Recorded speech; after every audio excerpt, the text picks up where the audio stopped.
Hi friends, welcome back again. ఇవాళ ఒక కొత్త రకమైన వంటకంతో మీ ముందుకు వచ్చేసాను. వన్స్ అగైన్ ఎలా ఉన్నారు? అందరూ బాగున్నారా? నేనైతే బాగానే ఉన్నాను ఫ్రెండ్స్. మా ఒంగోలులో అయితే వర్షం నిన్నటి నుంచి వాన కురుస్తుంది. సో కొంచెం చలిచలిగా ఉంది వాతావరణం అయితే. సో ఫ్రెండ్స్, ఇది వచ్చేసి మనకి బెంగాలీలో బాక్పూల్ అంటారు. సో తెలుగులో వచ్చేసరికి మనం అవిసె గింజలు అని తెలుసు కదా మనకి. సో ఆ అవిసె చెట్టు యొక్క పూలు అనమాట ఇవి. సో వీటితో మనం చక్కటి రెసిపీని తయారు చేద్దాం, ఓకేనా? సో తయారు చేసే విధానాన్ని ఒకసారి చూసేద్దాము, ఓకేనా? సో ఎక్కడైతే స్కిప్ చేయకుండా చూడండి వీడియో, అప్పుడే మీకు గట్టిగా అర్థమవుతుంది, ఓకేనా? సో ఫస్ట్ మనం ఏం చేయాలి అంటే, ఈ పూలలోకి వాటర్ని తీసుకొని మంచిగా కడుక్కోవాలన్నమాట. అంటే పూల లోపల ఏవైనా కొంచెం పురుగులు ఉంటుంది కదా. సో మంచిగా ఒకసారి వాష్ చేసేసుకొని, పూల మధ్యలో ఒక కాడ లాంటిది ఉంటుంది అనమాట. ఆ కాడని మనం తీసేసేయాలి. తీసేసి వాష్ చేసుకోవాలి. చూపిస్తాను చూడండి. చూసారా? దీన్ని మనం ఇలా కట్ చేసేసుకోవాలి. ఇలా కట్ చేసుకొని మంచిగా కడిగి పక్కన ప్లేట్లో పెడతాను. సో ఇలానే చేయండి. సో ఫ్రెండ్స్, మన తెలుగు వాళ్ళకైతే తెలీదు ఈ వంటకం, కానీ బెంగాలీ వాళ్ళకైతే తెలుసు. బెంగాలీ వాళ్ళు మంచిగా చేసుకొని తింటారు, బాగుండిద్ది చాలా. సో మీకోసమని నేను తెచ్చానమాట. తప్పకుండా అయితే ట్రై చేయండి. అవిసె చెట్టు దాదాపుగా తెలిసే ఉండిద్ది అందరికీ. ఎప్పుడైతే పూలతో వడలు చేసుకోకుండా ఉండొచ్చు. సో ఇప్పుడు కనుక తెలియకపోతే మీ చుట్టుపక్కల ఎవరికైనా కనుక చెట్టు ఉంటే పూలు తెచ్చుకొని ఇలా చక్కగా రెసిపీని ప్రిపేర్ చేసుకోండి, ఓకేనా? టేస్ట్ అయితే సూపర్గా ఉంటుంది, చెప్తున్నాను కదా. ఒకసారి చేయండి, చేసి తినండి. తిన్న తర్వాత నచ్చకపోతే నాకు కామెంట్ సెక్షన్లో చెప్పండి. నచ్చితే ఇంకా చెప్పనవసరం లేదు, మళ్ళీ మళ్ళీ చేసుకొని తినండి. మీరు కూడా ఇంకొక నలుగురికి చెప్పండి, ఓకేనా? ఈ చాలా మన ఆరోగ్యానికి చాలా మంచిదన్నమాట ఇవి. సో ఇందులో చాలా రకమైనవి ఉంటాయి కదా, విటమిన్స్ అవి ఉంటాయి. సో నాకు వాటి గురించి అంతగా అవగాహన లేదు. బట్ ఆరోగ్యానికైతే ఈ అవిసె గింజలు కానీ, అవిసె చెట్టు ఆకులు కానీ, అవిసె చెట్టు పూలు కానీ ఆరోగ్యానికైతే హెల్త్ పరంగా అయితే చాలా బెటర్, అంటే చాలా గుడ్ అనమాట. ఓకే, నాకు తెలిసినంత వరకు చాలా మంచిది ఆరోగ్యానికి, అది నేను మీకు చెప్తున్నాను. సో పర్ఫెక్ట్గా అయితే నాకు తెలియదు. పర్ఫెక్ట్గా నేను ఒకసారి చూసుకొని చెప్పాలి మీకు. నెక్స్ట్ టైం నుంచి రెసిపీ ఏదైనా చేయాలైతే పర్ఫెక్ట్గా చూసుకొని చెప్పాల్సిందే. సో ఇలా వచ్చేసి అన్నీ మనం ఇలా మధ్యలో ఈ గట్టిగా ఒక కాడ లాంటిది వచ్చింది అనమాట. సో దాన్ని మనం ఇలా తుంచేసుకొని పూల వరకు, అంటే కింద తొడిమి తీయకుండా పువ్వు వరకు ఇలా కడిగేసుకొని పక్కన ప్లేట్లో పెట్టేస్తామన్నమాట. సో పెట్టేసిన తర్వాత దీనికి కావాల్సిన ఇంగ్రీడియంట్స్ నేను చూపిస్తాను చూడండి. చాలా సింపుల్, నేను ఈజీగానే చెప్తాను, నేనేం కాంప్లికేటెడ్గా చెప్పను. సో ఇదొకటి కూడా అయిపోయింది కదా, ఇదొకటి కూడా చూసేసిన తర్వాత నెక్స్ట్ దీనికి కావాల్సిన ప్రాసెస్ గురించి నేను చెప్తాను, ఓకేనా? సో ఫ్రెండ్స్, మీకు కనుక యూస్ఫుల్ అనిపిస్తే తప్పకుండా ట్రై చేయండి.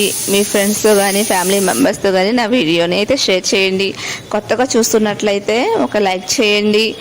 నా ఛానల్ని సబ్స్క్రైబ్ చేసుకోండి. డైలీ అయితే ఫాలో అవ్వడానికైతే ట్రై చేయండి. నేనైతే డైలీ వీడియోస్ పెట్టలేకపోతున్నాను, చాలా బిజీగా ఉండడం వల్ల పెట్టలేకపోతున్నాను. సో మధ్యలో అయితే పెడుతున్నాను. మీకోసం అయితే నేను చాలా హార్డ్ వర్క్ చేస్తానని చెప్పాలి అంటే. సో నా హార్డ్ వర్క్కి కొంచెమన్నా రెస్పాన్స్ అవ్వండి, మనసుకి హ్యాపీగా ఉంటుంది, ఓకేనా? సో ఇప్పుడు వచ్చేసరికి అయిపోయింది కదా. ఇప్పుడు చూడండి, మనము స్టఫింగ్ కోసము, అంటే నేను వడలు అని చెప్పాను, అంటే ఈ పూలతో నేను వడలు చేస్తాను. సో స్టఫింగ్ కోసం మనము శనగపిండిని తీసుకోవాలి. శనగపిండిని కొంచెం ఎక్కువగానే తీసుకోండి, కొంచెం సాల్టు. తర్వాత వచ్చేసరికి శనగపిండిని కొంచెం ఎక్కువగా తీసుకుంటే స్టఫింగ్ అనేది ఎక్కువ వస్తుందన్నమాట. కొంచెం తర్వాత కొంచెం మిగిలిన మీరు పక్కన పెట్టేసుకోవచ్చు, ఇబ్బంది ఏం లేదు. కాకపోతే కొంచెం ఎక్కువ తీసుకోండి శనగపిండి. పసుపు, నేనైతే హెవీగా ఏం చెప్పట్లేదు, మన ఇంట్లోనే ఉండే సింపుల్ టిప్స్తోనే మీకు చూపిస్తానన్నమాట. సో మనం ఇందులో శనగపిండిలో కొద్దిగా ఉప్పు వేసాము, కొద్దిగా పసుపు వేసాము, కొద్దిగా కారం వేసాము. మీకు కనుక ఎక్కువ స్పైసీగా అనుకుంటే కారం కొంచెం ఎక్కువగా వేసుకోవచ్చు. స్పైసీగా అవసరం లేదు అనుకుంటే ఇంకొంచెం తగ్గించుకోవచ్చు కారము, ఇబ్బంది లేదు. ఇప్పుడు వాటర్ పోసుకొని మొత్తాన్ని మనం సాఫ్ట్గా అంటే మిక్స్ చేసుకోవాలి. ఈ పూలు మనం దాంట్లో స్టఫింగ్ చేయడానికి ఏ క్వాంటిటీలో అయితే కావాలో మనం అంటే ఎంత మెత్తగా అయితే కావాలో అంత మెత్తగా మనం చిన్నగా వాటర్ పోసుకుంటే ఇలా చేత్తో కలుపుకోవాలన్నమాట. ఒకేసారి ఎక్కువ వాటర్ పోసేస్తే గడ్డలు కట్టే అవకాశం ఉంటుంది. సో ఒకేసారి ఎక్కువ వాటర్ పోసేసుకోవద్దు, కొంచెంగా వాటర్ పోసుకుంటా ఇలా కలపండి. అప్పుడు చాలా సాఫ్ట్ మిక్సింగ్ అనేది మనకి వస్తుందన్నమాట. చూసారుగా ఇలా కొంచెం వాటర్ పోసుకొని కలుపుకుంటా ఉండాలన్నమాట.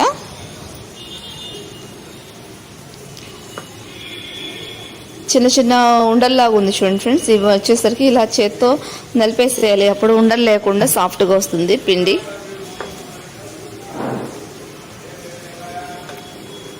సో ఇది వచ్చేసరికి మనం అట్లు కాలుస్తాం కదా, తవా అదే పెనమో ఏదో అంటారు కదా, పెనున్నా సో దాంట్లో కాల్చాలన్నమాట. సో తవా మీద కాల్చాలి కాబట్టి నేను ఒకవైపు గ్యాస్ మీద తవా పెట్టేశాను. అది వచ్చేసరికి హీట్ అవుతా ఉంది. ఇంకోవైపు నేను ఈ పిండిని కలుపుకుంటున్నాను. ఇవైతే మనము వేడివేడిగా నంచుకోవడానికి కానీ, స్నాక్స్ రూపంలో కానీ, లేకపోతే ఏదైనా పప్పుచారు సాంబార్ లాంటివి చేసినప్పుడు దాంట్లోకి నంచుకోవడానికి కానీ పనికొస్తుంది అనమాట. చాలా బాగుంటుంది. ఎప్పుడైనా సరే చల్లకపోతే అంత టేస్ట్గా అనిపించదు, కానీ చేసిన వెంటనే వేడివేడిగా తినాలి అనమాట. ఇప్పుడు మనం బోండాలు బజ్జీలు ఎలా అయితే వేడివేడిగా తింటే టేస్టీగా ఉంటుంది, తర్వాత చల్లకపోతే చప్పగా వచ్చేస్తుంది అలా అనమాట. ఓకేనా? సో మన తవా అనేది వేడైపోయింది. ఇప్పుడు దీంట్లోకి నేను ఆయిల్ వేసుకుంటాను. చూడండి ఫ్రెండ్స్, కొంచెం ఆయిల్ అనేది ఎక్కువ పడుతుంది, దీనికి కొంచెం ఎక్కువగా వేసుకోండి. అంటే స్టార్టింగ్లో ఎక్కువ అవసరం లేదు, స్టార్టింగ్లో ఒక స్పూన్ వేసుకుంటే సరిపోతుంది. ఇవి మనం స్టఫింగ్ చేసి దాని మీద వేస్తాం కదా, వేసినప్పుడు చుట్టూరా మనం ఆయిల్ అనేది పోసుకోవాలి. కొంచెం ఎక్కువ ఆయిల్ పోసుకుంటే కొంచెం కలర్ అనేది మనకి చాలా బ్రౌనిష్గా అందంగా కనిపిస్తుంది, ప్లస్ క్రిస్పీగా టేస్టీగా ఉంటుందన్నమాట. సో కొంచెం ఆయిల్ అనేది కొంచెం ఎక్కువ పడుతుంది. మనం డీప్ ఫ్రై చేసినప్పుడు ఎక్కువ ఆయిల్లో ఫ్రై చేస్తాం కదా, అంత ఏం అవసరం లేదు, కాకపోతే 2 స్పూన్లు ఎక్కువ వేస్తే సరిపోతుంది. సో ఎక్కడ కూడా వైట్ లేకుండా సో కొంచెం ఇలా మంచిగా కలుపుకోండి.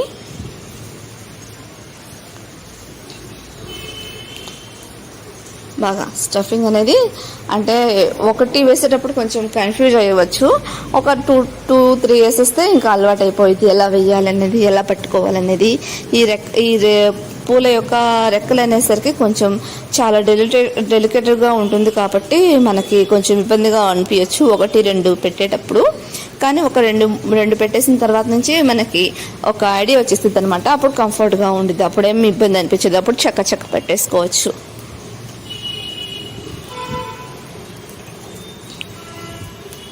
ఇలా ముంచడం, ఇలా తీసుకొని ఇలా తవా మీద పెట్టేసుకోవడం. ఓకేనా? సో ఇది కూడా ఒకేసారి ఎక్కువ పెట్టేసుకోకూడదు.